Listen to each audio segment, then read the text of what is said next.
Диви лебеди. Си живееа еднаш 11 млади принцови и нивната сакана сестра, принцесата Елиза. Татко им, кралот, откако остана вдовец, се прежени со една злобна жена која не губеше време да ја избрка Елиза од дворецот. Потоа, со црна магија, таа ги претвори браќата на девојката во диви бели лебеди, кои одлетаа далеку од дворецот. Елиза живееше со некои селони се до низината 15-та година. Кога кралот ја повика да се врати во дворецот, пред да се сретне со татко си, незината маќа толку многу ја ги измачка лицето и лиштата со кал и ја разбушави косата што кралот не можеше да ја препознае и ја избрка. По долго талкање низ шумите и мочуриштата, Елиза дојде до морскиот брег. На зајди сонце, 11 бели лебеди слетаа на брегот и кога последниот сончев зрак исчезна зад хоризонтот, тие се претворија во низините браќи. Во истиот миг, тие ја препознаа сестра си и се стрчаа кон неа. Сите беа неизмерно среќни и возбудени.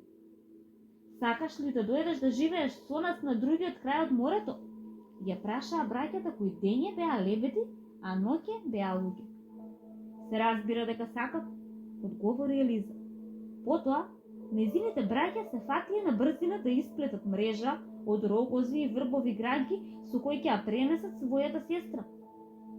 Откако изгреа сонцето, тие повторно се претворија во лебеди и полетаа со тешката мрежа која цврсто ја држаа во нивните клунови. Нивниот лет беше долг, а Елиза нишкана од ветрот заспа. Таа сонуваше една самовила која и кажа да искае за незините браќа специјални кошули од коприви кои ќе ја жарат незината кожа. Таа треба на секој лебед да му ја наметне кошулата за да може да ја поништи магијата. За целото тоа време Елиза мора да молчи, зашто само еден изговорен збор ќе ги убие незините браќа. Кога стигнаа на целта, Елиза стапна на новата земја.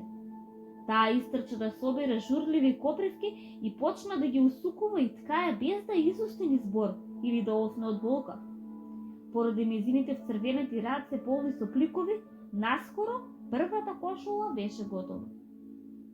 Едно утро, додека Елиза седеше на една карпа и ја ткаеше втората кошула, група ловци предводени од кралот на таа земја поминуваа покрај неа. Веднаш штом ја здогледаа, кралот лудо се заљуби во Елиза и ја побара за жена.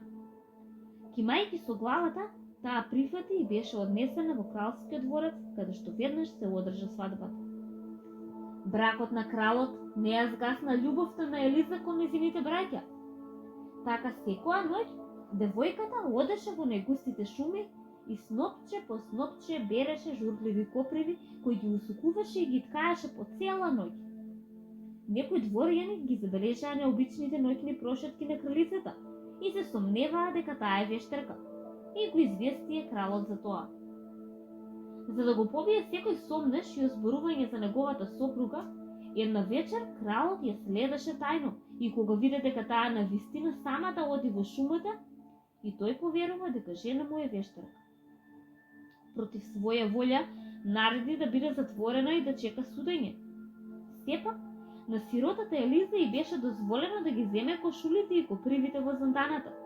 Така, дури и во темнината, девојката продолжи да работи неуморно, да преде, да ткае и да ја шие под скавата ткаенина. На денот на незиното судење, војниците ја одведоа Елиза, заедно со незините кошули на плоштадот каде што требаше да биде качена на еден дрвен подиум и на кој требаше да ја се суди. Одеднаш, 11 лебеди се спуштија од небото, подготвени до смрт да се борат за неа. За миг, Елиза фрли по една од кошула врз секој од птиците и се претворија во 11 прекрасни принцови, пред вчудоновидениот насобран народ. Клетвата беше скршена, а Елиза конечно можеше да му објасни се на незиниот сопруг, кој покајнички и полн со жалење бараше прошка од неа пред своите поданици. Потоа имаше огромна гозба и од тој ден Елиза кралот и 11 принцови си живееја среќно за секогаш.